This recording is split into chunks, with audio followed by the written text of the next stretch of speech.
지난 8월 15일 날 제 조카 생일이어서 늘 하는 대로 간단한 선물하고 이제 메시지를 보냈습니다. 그 조카는 한수원, 그러니까 한국 수자역 수력 원자력이라는 공기업에서 근무하고 있습니다. 자, 막내 동생의 맏딸인데 교회는 나가지 않는 불신자입니다.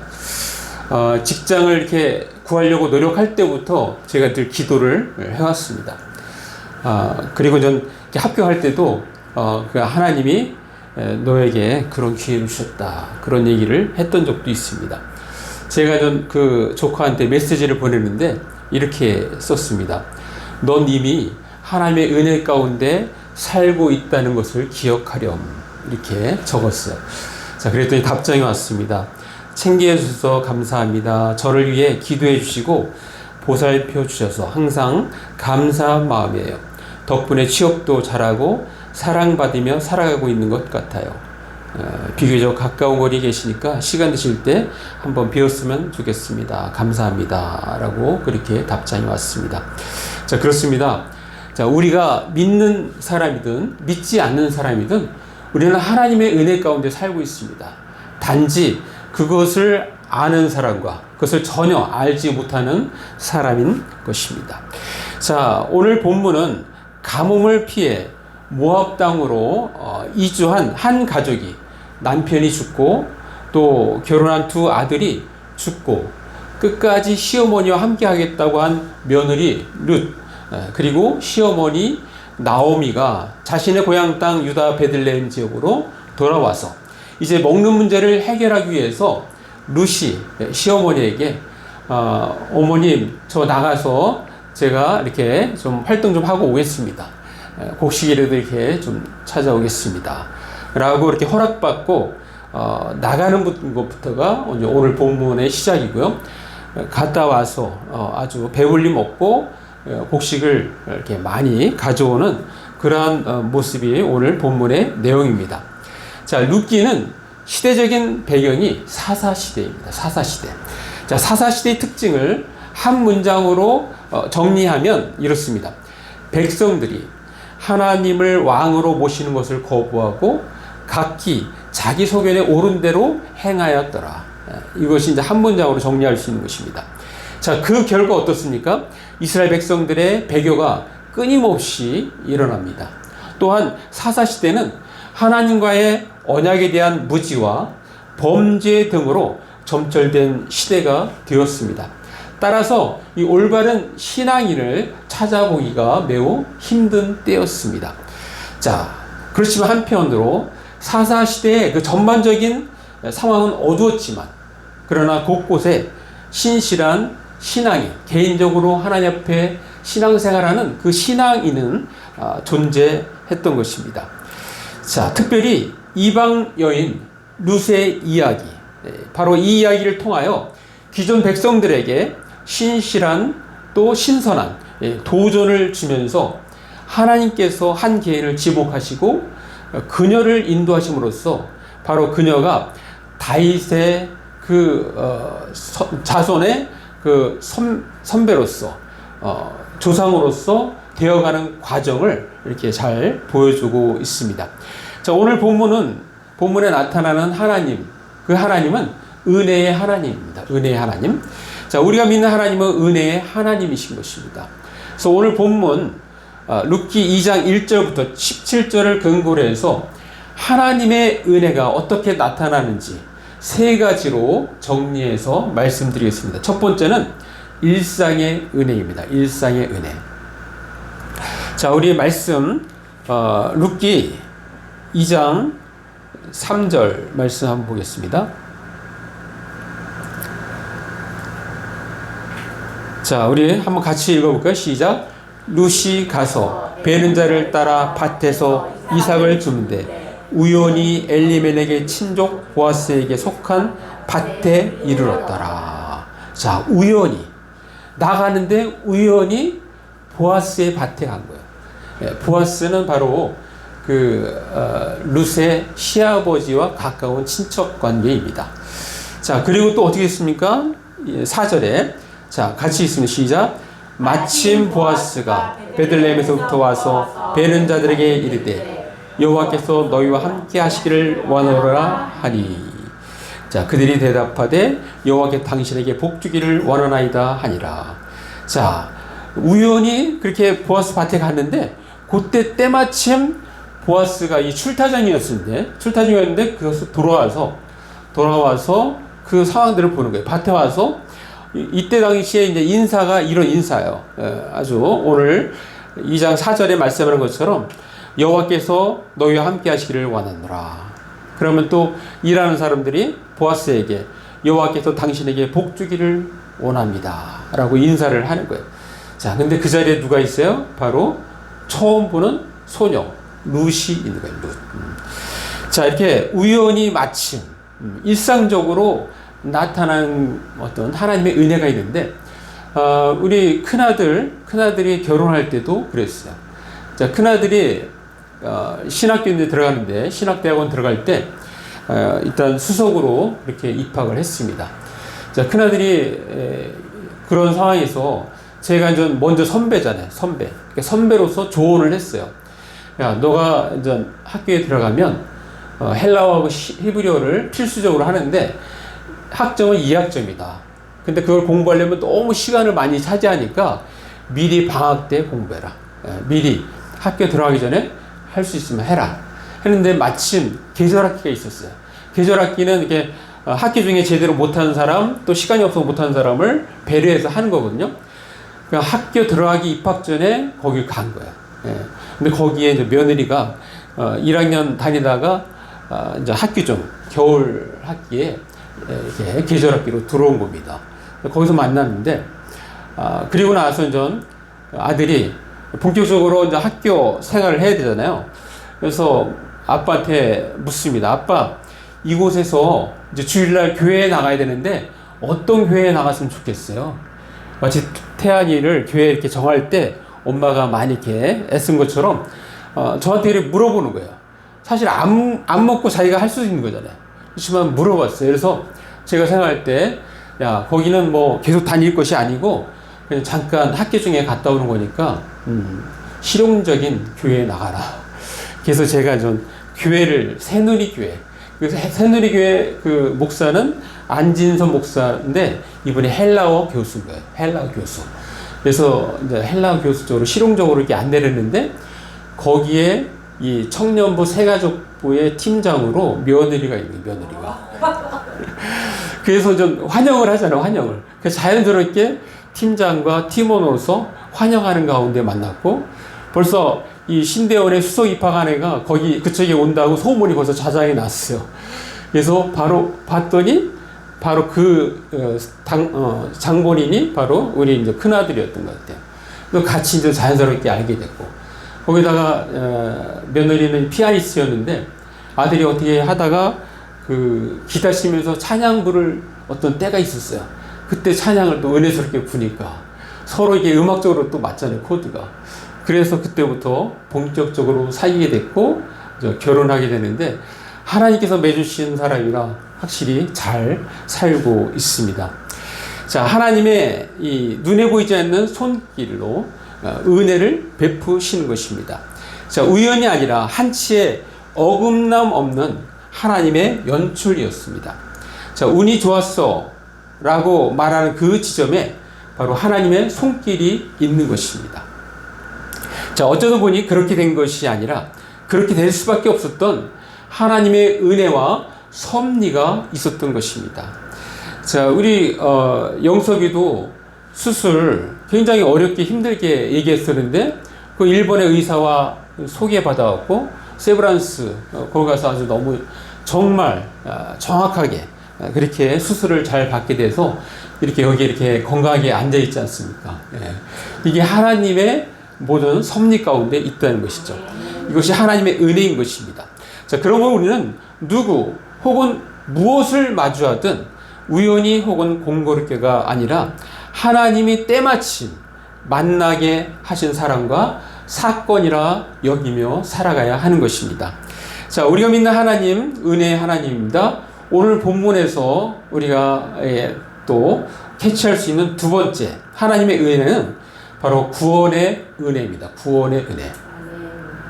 자, 보아스의 인해 자비는 경계를 넘어 이방 여인 룻에게 흘러갔습니다. 자, 이스라엘의 하나님 여호와의 보호와 온전한 상이 모압 여인인 룻에게 임하기를 비로 주었습니다. 자, 그리고 다른 데 가지 말고 이곳에서 해라. 그리고 목이 마르면 그 종들이 떠놓은 그 물을 마셔라. 이게 보통 은혜가 아니잖아요. 그죠? 정말 자기네 식구들만 먹을 수 있는 건데 그냥 이렇게 주스러 온 사람한테 물을 준다는 거는 이건 특별한 은혜입니다. 그리고 너가 정말 시어머니와 이렇게 그 가족에게 행한 것을 내가 다 들었다. 그래서 하나님께서 너를 복 주기를 원한다. 그렇게 계속 은혜의 말을 하니까 이 룻이 감격을 해서 자, 그는 이렇게 태도를 보입니다. 자, 룻기 2장 10절 우리 한번 같이 읽습니다. 시작. 룻이 엎드려 얼굴을 땅에 대고 절하며 그에게 이르되 나는 이방 여인이오늘 당신이 어찌하여 내게 은혜를 베푸시며 나를 돌보시나이까 하니. 예. 내가 이방 여인인데 어떻게 나한테 이렇게 은혜를 주십니까? 어떻게 나를 이렇게 돌보십니까? 자, 여러분 이 말씀을 보니 우리의 상황이 떠오르지 않습니까? 자, 우리가 어땠어요? 바로 모압 여인, 이방인 여인 룻처럼 우리도 이스라엘에 있어서는 이방인이었어요. 이방인. 예. 우리는 하나님과 상관이 없는, 예수님과 상관이 없는 그러한 사람이었습니다. 자, 그런데 어떻습니까? 우리의 과거의 상황을 잘 묘사한 부분이 있는데, 자, 우리 성경 말씀 한번 보겠습니다. 자, 에베소 2장 12절 말씀. 자, 우리의 과거의 상황을 잘 묘사했는데 한번 같이 읽습니다. 시작. 그때 너희는 그리스도 밖에 있었고 이스라엘 나라 밖의 사람이라 약속의 언약들에 대하여는 외인이요 세상에서 소망이 없고 하나님도 없는 자이더니. 자, 우리가 이런 사람이었잖아요. 우리는 하나님의 소망이 없고 하나님 밖에 있었고 또 언약의 밖에 있었던 그런 사람입니다. 그리스도의 밖에 있던 사람들이야. 자, 그런데 하나님의 은혜로 자, 제가 말씀 하나 읽겠습니다. 로마서 3장 24절에 그리스도 예수 안에 있는 속량으로 말미암아 하나님의 은혜로 값없이 의롭다 하심을 얻은 자 되었느니라. 바로 우리가 예수 그리스도의 속량으로 말미암아 값없이 은혜를 얻은 자가 되었습니다. 자, 그래서 우리의 신분이 바뀌었어요. 우리는 이제 어떤 사람이 됐어요? 자, 에베소 2장 19절. 자, 우리 한번 같이 읽습니다. 시작. 그러도 이제부터 너희는 외인도 아니요 나그네도 아니요 오직 성도들과 동일한 시민이요 하나님의 권속이라. 바로 우리는 성도가 되었고 동일한 시민이 되었고 하나님의 권속이 되었습니다. 자, 이방인이 우리가 그리스도 안에서 한 가족이 된 것은 바로 예수님의 그 속량이 있었기 때문입니다. 예수님의 피의 대가로 우리를 예수님이 사신 것입니다. 우리를 구원하신 것입니다. 자, 그러므로 오늘날 우리는 하나님의 은혜로 살고 있는 것입니다. 우리는 이해할 수 없는 하나님의 사랑에 매일 놀라고 당황하는 사람들이 된 것입니다. 우리 찬송가 305장에 나오는 나 같은 죄인 살리신 주 은혜에 놀라워 잃었던 생명 찾았고 광명을 얻었네. 이제껏 내가 산 것도 주님의 은혜라.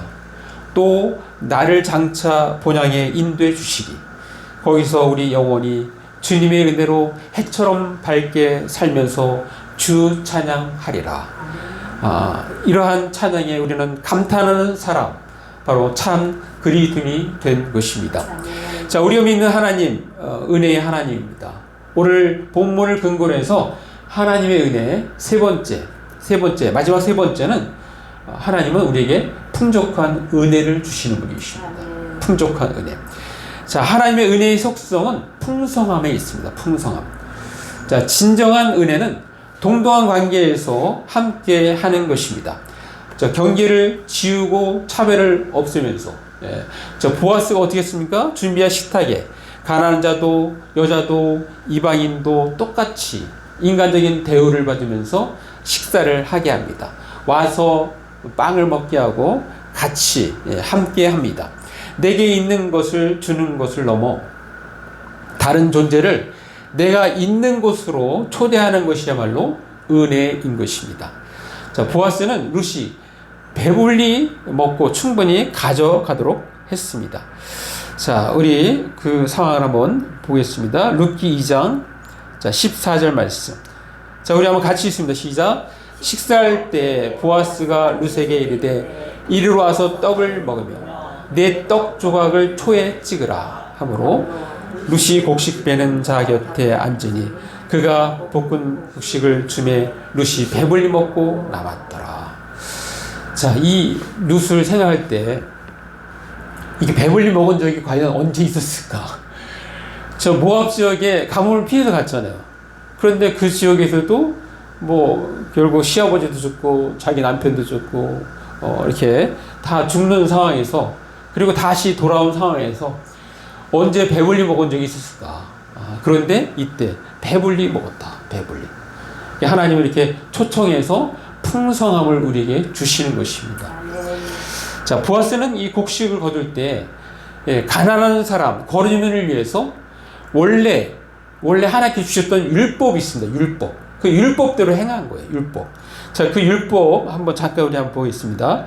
자, 레위기 19장 9절 말씀. 자, 9절 10절인데 자, 9절 제가 있습니다. 너희가 너의 땅에서 곡식을 거둘 때 너는 밭 모퉁이까지 다 거두지 말고 내 떨어진 이삭도 줍지 말며 10절 내 포도원의 열매를 다 따지 말며 내 포도원에 떨어진 열매도 줍지 말고 가난한 사람과 거리민을 위하여 버려두라. 나는 너의 하나님 여호와이니라. 예, 이런 마음을 가져야 돼. 이런 마음. 회사를 이렇게 경영해도 꼭 그런 사람들 있잖아요. 남이 잘 되는 꼴을 못 봐갖고 어떡하는지 빼앗아서 이렇게 쓰러티로 하는데 그거는 하나님 원하지 않는 마음이에요. 예, 거기도 살 수 있도록. 예. 이랜드가 이렇게 주일날 쉴 때 그 방법 중에 하나가 뭐냐면 다른 사람도 장사해야 될 거 아니야. 장사. 지금 그 정신이 대형마트가 쉬는 데가 있잖아요. 한 달에 한 번 쉬게 하잖아요. 정부에서 쉬게 하잖아요. 그러니까 다른 데도 먹고 살 수 있도록 그렇게 배려하는 건 배려. 그러니까 그런 배려하는 정신이 바로 우리가 가져야 할 정신인데 그것이 바로 율법에 있는 것입니다. 자, 그렇게 해서 결국 어떻게 했습니까?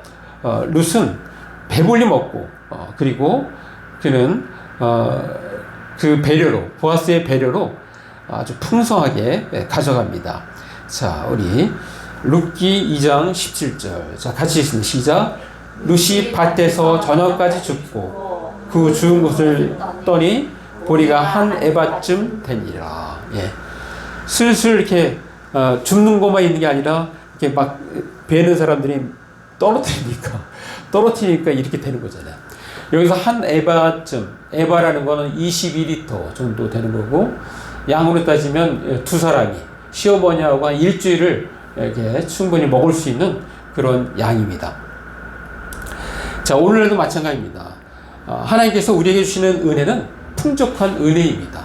예. 이 풍족한 은혜에는 근거가 있어요. 우리가 풍족한 은혜를 받는 그 이유가 있어요. 그러니까 성경 말씀 하나 보겠습니다. 그 이유는 바로 예수 그리스도로부터 나옵니다. 고린도후서 8장 9절 말씀. 자, 우리 한번 같이 읽습니다. 시작.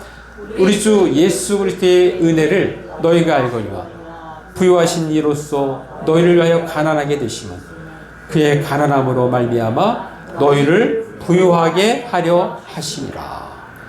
자, 우주 만물을 다 창조하신 그 하나님, 모든 것을 다 가신 하나님이 어떻게 했어요? 이 땅에 가장 없는 자, 정말 말구에서 태어나갖고 가난하게 사셨잖아요. 가난하게. 예. 잘 곳이 없어서 그냥 정말 저 하늘을 별을 보면서 벌판에서 주무실 때도 있었고 머리 둘 데가 없었던 분이 바로 예수님이에요. 이 땅에서 너무너무 가난하게 사셨어요. 제자들이 너무 배고프니까 이 보리 이삭 비벼갖고 먹기도 하고 그렇잖아요. 예. 그렇게 가난하게 한 이유는 뭐예요? 바로 예수 믿은 우리가 부유하게 살라고. 그러니까 예수님이 가난하게 사심으로써 우리를 부유케 하셨다는 거예요. 부유케 하셨다. 그러니까 이 정신을 우리는 알아야 돼요. 그러니까 우리가 이것을 가지고 하나님께 기도하면서 하나님 우리를 부유케 하시지 않았습니까? 부유케 살 수 있도록 해주세요. 우리가 기도할 수 있는 또 근거가 되는 것입니다. 자, 그와 같이 오늘 말씀 일상의 은혜, 구원의 은혜, 풍족한 은혜, 이 세 가지 은혜는 옛날 이야기만 있는 것이냐, 오늘날 우리에게도 그대로 적용돼서 우리도 그렇게 살고 있는 것입니다. 자, 우리는 지금 우리는 하나님의 은혜 가운데 살고 있습니다 라는 제목의 설교를 듣고 있습니다. 자, 이것을 우리의 삶에 적용하기 위해서 세 가지를 제안합니다. 첫 번째는 하나님께 범사에 감사해야 합니다. 범사에. 일상적으로 모든 것이 하나님의 은혜니까 우리는 감사해야 되는 거예요. 데살로니가전서 5장 18절 범사에 감사하라. 이것이 그리스도 예수 안에서 너희를 향하신 하나님의 뜻이니라. 자, 어떤 처지에 있든지 우리는 감사해야 됩니다. 왜? 그 속에는 하나님의 은혜가 흐르고 있기 때문입니다. 또 에베소 5장 20절 범사에 우리 주 예수 그리스도의 이름으로 항상 아버지 하나님께 감사하며, 예, 범사에 언제나 모든 일에 우리는 감사해야 합니다. 자, 우리는 하나님의 은혜 가운데 살고 있습니다. 그렇다면 어떻게 할까요? 두 번째는 범사에 하나님을 인정해야 합니다. 인정. 예. 자, 우리 잠언 말씀하고 있습니다. 잠언 3장 6절 말씀. 자, 우리 한번 같이 읽습니다. 시작. 너는 범사에 그를 인정하라. 그리하면 내 길을 지도하시리라. 범사에 하나님을 인정하는 겁니다. 네. 무슨 일을 하든지 그래서 우리는 어떻게 해요? 하나님께 여쭙고. 왜? 범사에 인정해야 되니까. 하나님 인정해야 되니까. 자, 사도 바울이 이렇게 전도를 할 때 아시아 지역에만 하려고 했어요. 아시아도 할 때가 많잖아요. 그래서 그때 당시 터키, 그러니까 오늘날 터키가 이제 아시아죠. 거기서만 계속 머물고 선교를 했는데 하나님의 생각은, 하나님의 뜻은 그게 아닙니다. 그래서 하나님이 어떻게 했습니까? 하나님이 이게 잠자는데 환상을 보여줘. 어느 날 환상을 보여서 그 지역이 아닌 유럽에 있는 마게도냐 그 사람이 이야기하는 것을 환상으로 보여줘요. 바로 우리에게 건너와서, 이 마게도로 건너와서 우리를 도와주세요. 이런 환상을 보았습니다. 자, 그때 사도 바울의 태도가 어떤지, 자, 그 태도를 우리도 가져야 되는데 거기를 한번 같이 보겠습니다. 사도행전 16장 10절 말씀. 자, 우리 한번 같이 읽습니다. 시작. 바울이 그 환상을 보았을 때 우리가 곧 마게도냐로 떠나기를 힘쓰니 이는 하나님이 저 사람들에게 복음을 전하라고 부르신 줄로 인정하며라. 예. 아, 하나님께서 우리를 이렇게 부르시는구나 라고 하나님이 인정하는 거예요. 예. 그렇게 믿는 거예요. 그러니까 이게 이제 우리가 가져야 될 태도인 거예요. 사도 바울은 아시아 지역만 생각했는데 오늘날 유럽에 있는 사람이 와서 우리를 도와달라니까, 아, 하나님께서 우리를 그쪽으로 가라고 우리를 부르시는구나, 이렇게 인정하는 거예요. 하나님께서 우리를 인도하실 때 그렇게 인도하신다는 거예요. 그래서 우리가 하나님을 인정한다는 것은 그렇게 인도하실 때 우리는 거기에 순종하는 것, 그게 하나님을 인정하는 것입니다. 자, 우리는 하나님의 은혜 가운데 살고 있습니다. 그렇다면 우리는 어떻게 할까요? 마지막 세 번째는 범사에 성령님과 동행해야 합니다. 동행해. 데살로니가전서 5장 19절 말씀에 이렇게 되어 있어요. 성령을 소멸하지 말며. 이게 범사에 감사하라, 그 구절에 쭉 나오는 거예요. 자, 그런데 뭐예요? 이게 무슨 말씀입니까? 성령의 활동을 제한하지 말라 이거예요. 내 속에서 성령께서 일하시고 내게 말씀하시는데 무시해버리면 어떻게 되는 거예요? 성령의 활동을 제한하는 거예요. 제한. 자, 사도 바울에게 그런 환상을 보였을 때 그거의 말씀을 따르고 행동을 해야지, 아니야, 나는 아시아를 해야 돼, 지금 아시아에 지금 전할 사람이 얼마나 많은데. 그러면 어떻게 되는 거예요? 성령을 무시하는 거예요. 성령의 활동을 그것을 무시하는 거예요. 예. 그것을 소멸하는 게 되는 거예요. 예. 그렇게 하면 안 된다는 거예요. 자, 하나님은 우리를 인도하실 때 거기를 따라야 됩니다. 자, 한 예를 또 드리면, 그 성경의 사도행전에 빌립 집사가 있어요. 빌립 집사는 전도 집사로 유명합니다. 자, 전도 집사 빌립이 전도할 때 하나님께서 인도하시는 모습을 그대로 이렇게 볼 수가 있는데, 자, 그 부분을 한번 잠깐 우리 보겠습니다. 사도행전, 자, 사도행전 8장 26절 말씀. 자, 한번 같이 읽습니다. 시작. 주의 사자가 빌립에게 말하여 이르되 일어나서 남쪽으로 향하여 예루살렘에서 가사로 내려가는 길까지 가라 하니 그 길은 광야라. 예. 여러분, 지금 이게 역사적으로 굉장히 중요한 상황인 거예요. 지금 이디오피아, 아프리카, 북부 아프리카에서 유명한 사람이 왔어요. 그 사람이 예루살렘에서 예배를 드리고 가는 중이에요. 가는 중. 정말 내시고 그리고 이렇게 중요직에 있는 그런 사람이에요. 중요한 사람인데 그 사람만 제대로 전도되면은 그 나라가 전체가 바뀔 수 있잖아요. 자, 그러니까 하나님께서 어떻게 하는 거예요? 주의 사자가 빌립에게 이렇게 안내를 하는 거예요. 가사 지역은 이게 지중해 해안 지역이에요. 거기 이렇게 해안 지역에서 계속 내려가면 이집트, 아프리카 이렇게 내려가거든요. 자, 그 지역으로 가라는 거예요. 가라는 거. 자, 이제 그러니까 이 말씀대로 이제 움직입니다. 자, 일어나 가서 보니 에디오파 사람 바로 간다게, 여왕 간다게의 모든 국고를 맡은 관리인 네시가 예배로 왔다가 그리고 돌아가는 길이에요. 예. 자, 그런데 그 사람이 그 은혜가 있으니까 이사야 말씀을 읽고 있어요. 이사야 말씀. 자, 그때 또 빌립에게 하나님께서 성령께서 하시는 인도를 보겠습니다. 자, 사도행전 8장 29절. 자, 우리 같이 읽습니다. 시작. 성령이 빌립더러 이르시되 이 수레로 가까이 나아가라 하시거늘. 예. 자, 성령이 빌립에게 야, 수레로 가까이 가. 예. 자, 갔더니 이사야를 읽고 있잖아요. 그러니까 말하기 쉽잖아요. 무엇을 읽고 있습니까? 이사야를 읽습니다. 그런데 잘 이해가 안 됩니다. 이해가 안 된다니까 말하기 쉽잖아요. 거기서 복음을 증거했고 결국 이 사건으로 인해서 북아프리카가 이 복음화되는 놀라운 역사적인 사건이 이루어진 것입니다. 자, 그러니까 이렇게 성령께서 안내를 할 때 그것을 무시하면 안 되는 거예요. 그걸 따라야 되는 거예요. 따라야 되는 거예요. 자, 만나교회 담임 목사이면서 사단법의 월드 휴먼 브릿지 대표, 또 하늘다리 호스피스 이사장으로 있는 김병산 목사님이 모든 날이 은혜스럽다라는 책을 썼어요. 근데 그 책에서 전 이렇게 이야기합니다. 제가 읽어드리면 우리의 신앙의 깊이를 더하면 할수록 하나님을 위해 무엇을 해야 한다는 부담을 내려놓으면 좋겠습니다. 그 대신 매일매일 하나님과 동행하기 위한 몸부림이 살아있다면 좋겠습니다. 예.